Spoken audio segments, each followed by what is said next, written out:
Number 1 Ajatashatru. Jain హిస్టరీస్లో కునికాగా పిలువబడే ఇతను మగధ ప్రాంతంలోని హరియంక డైనాసిటీకి చెందిన రాజులలో ముఖ్యమైనవాడు. అజాతశత్రు తండ్రి పేరు మహారాజా బింబిసార. క్రీస్తుపూర్వం 543లో బింబిసార హరియంక డైనాసిటీకి రాజయ్యాడు. కానీ కుటుంబ కలహాలు, అజాతశత్రువుకి ఉన్న పదవీ దాహం అన్నీ కలిసి బింబిసార పతనానికి కారణమయ్యాయి. సొంత తండ్రిని నిర్బంధించి హరియంక డైనాసిటీని పాలించడం మొదలుపెట్టాడు అజాతశత్రు. ఆ తర్వాత అజాతశత్రు మగధ చుట్టుప్రక్కన ఉన్న 36 రాష్ట్రాలని ఓడించి మగధ సామ్రాజ్యాన్ని విస్తరించాడు. అంతేకాదు నేపాల్కి చెందిన వజ్జీ రీజన్లోని లిచ్చావి ట్రైబ్తో 15 సంవత్సరాల పాటు యుద్ధం చేసి గెలిచి రిపబ్లిక్ ఆఫ్ వైశాలిని కూడా సొంతం చేసుకున్నాడు. ఈ 15 సంవత్సరాల యుద్ధం టైంలో క్యాటపల్ట్ అనే వెపన్ని ఇంకా స్వింగింగ్ మేస్తో ఉండే చారియట్ని కనిపెట్టాడు అజాతశత్రు. ఈ చారియట్ మోడ్రన్ డే మిలిటరీ ట్యాంక్స్తో సమానంగా యుద్ధంలో ఉపయోగపడేవి. ఫైనల్గా నార్త్లో నేపాల్, ఈస్ట్లో బెంగాల్తో పాటు వెస్ట్లో ఉన్న పంజాబ్ని కూడా పరిపాలించాడు అజాతశత్రు. క్రీస్తు పూర్వం 461లో చనిపోయినట్లు చరిత్రకారులు నమోదు చేశారు. నెంబర్ 2 చంద్రగుప్త మౌర్య. మౌర్య సామ్రాజ్యాన్ని స్థాపించినందుకు గాను, వివిధ రాష్ట్రాలుగా ఉన్న ఇండియాని ఒక్కటిగా చేసినందుకు గాను చంద్రగుప్త మౌర్య చాలా ఫేమస్ అయ్యారు. చంద్రగుప్త మౌర్య పవర్లోకి రాకముందు నార్త్ వెస్ట్ ఇండియాని అలెగ్జాండర్ ది గ్రేట్ ఇంకా నందా సామ్రాజ్యానికి చెందిన ధనానంద పరిపాలించేవారు. ఆ తర్వాత ధనానంద నార్త్ వెస్ట్ ఇండియాని అలెగ్జాండర్ దగ్గర నుంచి ఆక్రమించుకున్నాడు. చంద్రగుప్త మౌర్య తన అడ్వైజర్ చాణక్యతో కలిసి బ్రైబరీ ఇంకా డిసెప్షన్ ఈ రెండింటిని వాడి నందా సామ్రాజ్యాన్ని కుప్పకూల్చి బెంగాల్ నుంచి ఆఫ్ఘనిస్తాన్ వరకు మౌర్య సామ్రాజ్యాన్ని స్థాపించాడు. చంద్రగుప్త మౌర్య తన అడ్వైజర్ అయిన చాణక్యతో కలిసి one of the largest empires ని ఇండియన్ సబ్ కాంటినెంట్ లో స్థాపించి చరిత్రలోనే గొప్ప రాజుల్లో ఒకటిగా నిలిచిపోయారు. నెంబర్ 3 అశోక. చంద్రగుప్త మౌర్య మనవడైన అశోకాని అశోక ది గ్రేట్ అని పిలుస్తారు. మౌర్య సామ్రాజ్యంలోని రాజులలో గొప్పవాడిగా పరిగణించే అశోక యొక్క పాలన ఆఫ్ఘనిస్తాన్ నుంచి బంగ్లాదేశ్ వరకు ఉండేది. అశోక మొదట్లో బాగా క్రూరుడిగా ఉండేవాడు. స్పెషల్గా టార్చర్ ఛాంబర్స్ని కట్టించి వాటిల్లో తన శత్రువులని చిత్రహింసలు పెట్టేవాడు. కానీ క్రీస్తుపూర్వం 261లో కళింగతో చేసిన యుద్ధం అశోకుణ్ణి మార్చేసింది. ఈ యుద్ధంలో జరిగిన రక్తపాతం వలన దాదాపు 150,000 మంది కళింగులు, 1,00,000 మంది మౌర్యులు చనిపోయారు. ఇంత రక్తపాతం అశోకుణ్ణి మార్చేసింది. యుద్ధం మీద అతనికి ఉన్న వైఖరిని మార్చి బుద్ధిజం వైపు అతన్ని నడిపించింది. ఇంక మీద ఏ ఒక్క ప్రాణం కూడా తీయను అని ప్రతిజ్ఞ చేసుకున్నాడు అశోకుడు. అంతేకాదు బుద్ధిజంలోకి వచ్చిన తర్వాత దాదాపు 84,000 స్తూపాలని కట్టించి తనకి ఉన్న బంగారాన్ని పంచిపెట్టాడు. ఇండియన్ సబ్ కాంటినెంట్లో బుద్ధిజం వ్యాపించడానికి ముఖ్య కారణం అశోక ది గ్రేటే. నెంబర్ 4 సముద్రగుప్త.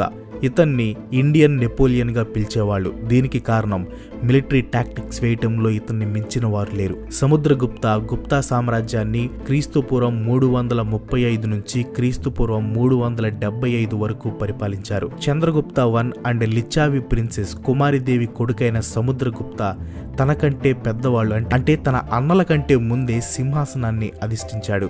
సింహాసనం ఎక్కిన దగ్గర నుంచి సముద్రగుప్తుడు తన సైనిక బలగాన్ని పెంచుకుంటూ ఇండియాని ఒక దేశంగా చేసే పనిలో పడ్డాడు. సముద్రగుప్త పవర్లోకి వచ్చినప్పుడు ఇండియా విడిపోయి మళ్ళీ ఇండిపెండెంట్ కింగ్డమ్స్గా మారిపోయింది. ఈ కింగ్డమ్స్లో దాదాపు 20 మంది రాజుల్ని ఓడించి మళ్ళీ ఇండియాని ఒక్కటిగా చేశాడు సముద్రగుప్త. సముద్రగుప్త పాలన హిమాలయాస్ నుంచి సెంట్రల్ ఇండియా వరకు ఉండేది. మిలిటరీ టాక్టిక్స్తో పాటు ఆర్ట్లో కూడా సముద్రగుప్తకి మంచి పట్టు ఉంది. ఈయన పాలనలో ఆర్ట్స్, సైన్స్, మ్యూజిక్ బాగా డెవలప్ అయ్యాయి. అందుకే ఈయన పాలనని the golden age of India అని పిలుస్తూ ఉంటారు. Number 5 Rajaraja Chola I. South ఇండియాలో most powerful Tamil king Rajaraja Chola I. Rajaraja Chola I పవర్లోకి వచ్చినప్పుడు చోళ సామ్రాజ్యాన్ని పాండ్యాస్, చీరా, సిన్హాల కింగ్డమ్స్ అన్నీ కలిసి ఓడించడానికి ట్రై చేశాయి. కానీ రాజరాజ చోళ ఈ మూడింటిని సమర్థవంతంగా ఎదుర్కొని వాటిని ఓడించాడు. రాజరాజ చోళ దెబ్బకి చోళుల ఆధిపత్యం ఇండియన్ ఓషన్ మొత్తం పాకింది. రాజరాజ చోళ బృహదీశ్వర టెంపుల్ని తంజావూరులో కట్టించాడు. ఇది సౌత్ ఇండియాలో కట్టించిన టెంపుల్స్ అన్నిట్లోకి ఆర్కిటెక్చర్ పరంగా చాలా గొప్పది. రాజరాజ చోళ 1014 CEలో చనిపోయాడు. ఆ తర్వాత అతని కొడుకు రాజేంద్ర చోళ I అతని స్థానంలోకి వచ్చాడు. నెంబర్ 6 శ్రీకృష్ణదేవరాయ. సౌత్ ఇండియాలోని విజయనగర సామ్రాజ్యం శ్రీకృష్ణదేవరాయ పాలనలో చాలా అభివృద్ధి చెందింది. మిలిటరీ టాక్టిక్స్ కి, ఇంటెలిజెన్స్ కి బాగా ఫేమస్ అయిన శ్రీకృష్ణదేవరాయని ఇండియన్ హిస్టరీలో గ్రేటెస్ట్ రూలర్ గా ఒక ఐకాన్ గా పరిగణిస్తారు. ఢిల్లీ సుల్తానేట్ పడిపోయాక ఇండియాలోని అధిక భాగాన్ని పరిపాలించాడు శ్రీకృష్ణదేవరాయ. ముఘల్ ఎంపరర్ బాబర్ దేవరాయని మోస్ట్ పవర్ఫుల్ కింగ్ గా రేట్ చేశారు. చాలా మంది రాజులు యుద్ధంలో వెనక నుండి నడిపిస్తే దేవరాయ మాత్రం యుద్ధంలో ముందుండి తన సైన్యాన్ని నడిపించేవాడు. చాలాసార్లు ఓడిపోయే యుద్ధాన్ని కూడా తన సైనిక వ్యూహాలతో గెలిపించేవాడు.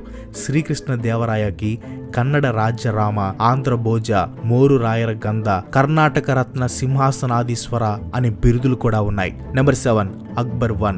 ఇండియాని పరిపాలించిన మొఘల్ రాజుల్లో అందరికంటే గొప్పవాడు అక్బర్ I. అక్బర్ తన తండ్రి హుమయూన్ నుంచి అధికారాన్ని అందుకొని ఇండియాని పాలించడం స్టార్ట్ చేశాడు. అక్బర్ పాలనలో నాన్ ముస్లిం కమ్యూనిటీస్ కూడా అక్బర్కి నమ్మకంగా ఉండేవి. ఈయన ఇంట్రొడ్యూస్ చేసిన financial system, tax collection process ప్రజల్లో మంచి పేరు తెచ్చుకున్నాయి. తను ముస్లిం అయినా కూడా హిందూస్, పార్సీస్ అండ్ క్రిస్టియన్స్తో కలిసి వాళ్ళ రిలీజియస్ యాక్టివిటీస్లో పాల్గొనేవాడు. తనకి చదువు రాకపోయినా కానీ తన రాజ్యంలో ఉన్న స్కాలర్స్, పోయిట్స్, పెయింటర్స్ అండ్ మ్యూజిషియన్స్ని బాగా ఎంకరేజ్ చేసేవాడు. స్కిల్డ్ మిలిటరీ ఆర్గనైజర్ అయిన అక్బర్ మొఘల్ ఆర్మీతో నార్త్ వెస్ట్ లో పంజాబ్ ని, నార్త్ ఈస్ట్ లో రాజ్పుత్న, ఈస్ట్ లో గుజరాత్, వెస్ట్ లో బెంగాల్ ని ఆధీనంలోకి తెచ్చుకున్నాడు. అక్బర్ పాలనలో ఇండియాలో ఉన్న అన్ని మతాల ప్రజలు ఒక్కటిగా కలిసి బ్రతికేవాళ్ళు. నెంబర్ 8 ఔరంగజేబ్. 1958లో మొఘల్ ఎంపరర్ షాజహాన్ మంచాన పడ్డాక అతని నలుగురు కొడుకుల మధ్య పదవి కోసం పోటీ మొదలైంది. ఆ పోటీలో డెక్కన్ కి గవర్నర్ గా ఉన్న ఔరంగజేబ్ గెలిచి అధికారంలోకి వచ్చాడు. మొఘల్ ఎంపరర్స్ లో లాస్ట్ ఎఫెక్టివ్ రూలర్ గా ఔరంగజేబ్ ని పరిగణిస్తారు. తన 49 ఏళ్ల పాలనలో మొఘల్ ఎంపైర్ ని గ్రేటెస్ట్ హైట్స్ కి తీసుకుని వెళ్లాడు ఔరంగజేబ్. ఔరంగజేబ్ తను చనిపోయే వరకు ఇండియా, ఆఫ్ఘనిస్తాన్, పాకిస్తాన్, బంగ్లాదేశ్, తజికిస్తాన్ ని పరిపాలించాడు. భారతదేశ చరిత్రలో మోస్ట్ కాంట్రవర్షియల్ రూలర్ గా పేరు ఉన్న ఈయన పాలనలో ఇండియా ఇంకా మొఘల్ ఎంపైర్ చాలా అభివృద్ధి చెందాయి. Number 9 Shivaji Bhonsle. Shivaji Bhonsle also known as Chhatrapati Shivaji Maharaj. Indian హిస్టరీలో బ్రేవెస్ట్ రూలర్. శివాజీ మహారాజ్ పూణేకి దగ్గరలో ఉన్న శివనేరి హిల్స్ లో జన్మించారు. ఇండియాలో ముస్లిం పాలన సమయంలో జన్మించిన శివాజీ మహారాజ్ కి హిందూస్ వైపు జరుగుతున్న అణచివేత ఇంకా హింసను చూసి తట్టుకోలేకపోయాడు. మరాఠాస్లో స్ఫూర్తిని నింపి వాళ్ళందరినీ ఒక్కటిగా చేసి చుట్టుపక్కల రాజ్యాలని ఆక్రమించడం స్టార్ట్ చేశాడు. బ్యాటిల్ ఆఫ్ ప్రతాప్గర్లో బీజాపూర్ సుల్తానేట్ ని ఓడించి ఛత్రపతి శివాజీగా ఫేమస్ అయ్యాడు శివాజీ మహారాజ్. 1674లో శివాజీ మహారాజ్ మొఘల్స్ ని ఓడించి తనని తాను ఫ్రీ రూలర్ గా ప్రకటించుకున్నాడు. ఏప్రిల్ 3, 1680 రోజున శివాజీ మహారాజ్ చనిపోయాడు. అతని కొడుకు శంభాజీ మహారాజ్ శివాజీ మహారాజ్ స్థానంలోకి వచ్చాడు. Number 10 Pratap Singh I. Famous గా మహారాణా ప్రతాప్ గా పిలువబడే ఈయన మేవార్ కింగ్డమ్ కి చెందిన హిందూ రాజ్పుత్ రూలర్. తన జీవితం మొత్తం మొఘల్ రూలర్ అయిన అక్బర్ కి ఎదురు తిరిగిన ధైర్యవంతుడిగా మహారాణా ప్రతాప్ బాగా ఫేమస్ అయ్యాడు.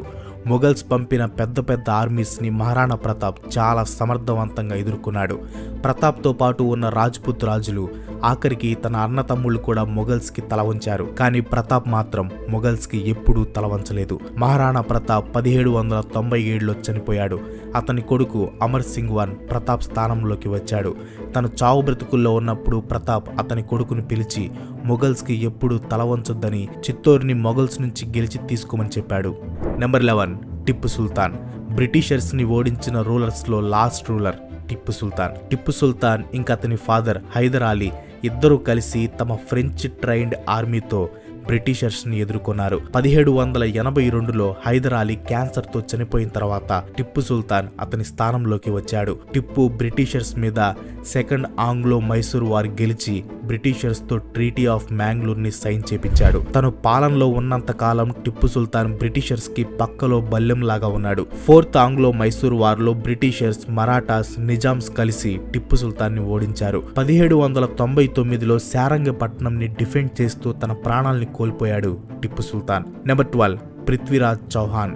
పృథ్వీరాజ్ని ఈ ప్రపంచంలోనే గ్రేటెస్ట్ వారియర్స్లో ఒకటిగా పరిగణిస్తారు. చౌహాన్ డైనాసిటీకి చెందిన పృథ్వీరాజ్ 17 ఏళ్లకే థ్రోన్ ఆఫ్ అజ్మీర్ని అందుకున్నాడు. చిన్న వయసులోని పృథ్వీకి ఉన్న ధైర్య సాహసాల గురించి వినిన అతని తాత పృథ్వీరాజ్ని రాజుగా ప్రకటించాడు. పృథ్వీరాజ్ ఒకసారి ఎలాంటి వెపన్ లేకుండా ఒక సింహాన్ని చంపాడు. అందుకే అతన్ని వారియర్ కింగ్ అని పిలుస్తారు. గుజరాత్ని పరిపాలించిన గొప్ప రూలర్ అయిన భీమ్దేవ్ని 13 ఏళ్ల వయసులోనే ఓడించాడు పృథ్వీరాజ్. పృథ్వీరాజ్ ఆర్చరీలో బాగా ట్రైనింగ్ తీసుకున్నాడు. ఎంత బాగా అంటే కళ్ళకి గంతలు కట్టుకొని కూడా టార్గెట్ మీద కరెక్ట్ గా బాణం వేయగలడు. పృథ్వీరాజ్ వెస్ట్ లో సట్లెజ్ రివర్ నుంచి ఈస్ట్ లో బెట్వా రివర్ వరకు అండ్ నార్త్ లో హిమాలయాస్ నుంచి సౌత్ లో మౌంట్ అబూ వరకు పరిపాలించాడు. That's all for today. ఈ ఎపిసోడ్ మీకు ఇంట్రెస్టింగ్ గా ఇన్ఫర్మేటివ్ గా అనిపిస్తే మీ ఫ్రెండ్స్ అండ్ ఫ్యామిలీకి షేర్ చేయండి. మళ్ళీ నెక్స్ట్ వీక్ ఇంకో మంచి ఎపిసోడ్ తో కలుసుకుందాం. అంతవరకు సెలవు. Bye bye.